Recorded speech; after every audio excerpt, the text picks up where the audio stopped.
two things have been on my mind this entire time. The first being, why did Baylan abandon the way of the Jedi? And the second being, what is Baylan and Shin's end goal? We get crumbs towards finding that out every so often, and now we may finally have enough to start forming a biscuit. Now, the first question has pretty much been all but answered at this point, I think. In episode 6, we hear Baylan say, "Do you miss it?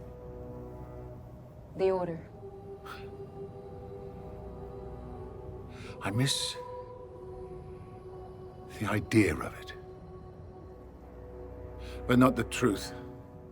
The weakness. So what was the idea of the Order? Well, that's simple. It was to keep peace throughout the galaxy. So then, how did that fail in Baylan's eyes? Well, one of the major failings of the Jedi Order was that it was inherently compromised. What do I mean by that? Well, think about this. How did the Jedi fund the temple and all of their activities? They have to buy food, fuel, equipment, clothes, all these types of things for all the Jedi that are a part of the Order. Where did they get that money from? They don't take commissions for doing jobs, so there's only one realistic answer, and that is they were paid by the Republic in exchange for their services. Similar to the royal family in the UK, I imagine the government just give them a percentage of taxpayers' money. The problem with this, however, is it makes the Jedi reliant on the Republic, meaning that they have to compromise their own values to fulfill requests the Republic demands of them due to being in this financial stranglehold. They had to become soldiers to fight in the Republic's war, and they even had to betray their own, like when they abandoned Ahsoka to be assigned guilt on very flimsy evidence in the Republic court. Things like this have caused numerous Jedi to become disillusioned with the Order, so it makes sense why Baylan wasn't a fan of it either. Now, the second question of what's Baylan's and Shin's end goal is a bit harder to work out. We did get some big clues towards what it might be in this episode though. Firstly, Baylan talks about how the two major ideological forces in the galaxy are in an infinite cycle, toppling one another and are doomed to fight endlessly until the last star burns, stating that what he wants is to end the cycle. So how does one end that cycle? Honestly, it's a bit impossible. You'd have to change the way of thinking of so many different types of people all over the galaxy in order to achieve unity. It's just a scale that's far too large for one individual. But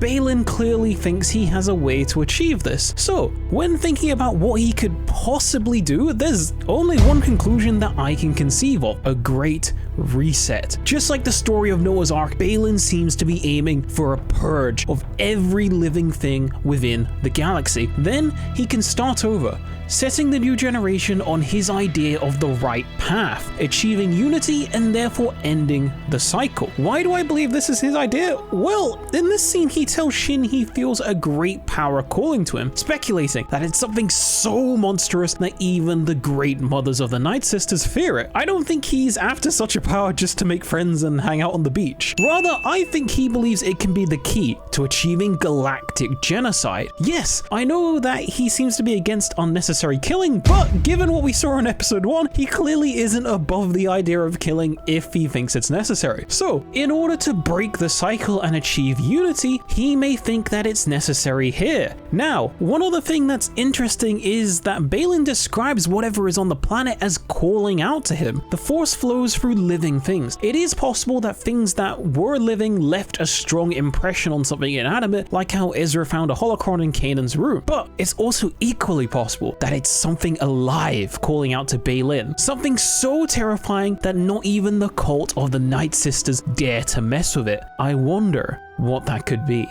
Let me know what you guys think it is in the comments down below, and also, did you guys get the impression that Baylan is planning mass genocide? If not, what do you think his plan is for breaking the cycle? I'm interested to hear what people's theories are on this one, so please let me know in the comments down below, and please do not forget to like the video so other Star Wars fans can find it, and please do not forget to subscribe. I am on a mission to hit 1,000 subscribers this year, as that is one of the goals I set for myself in 2023. So yeah, with that being said, I'll catch you guys on the next one. Bye bye.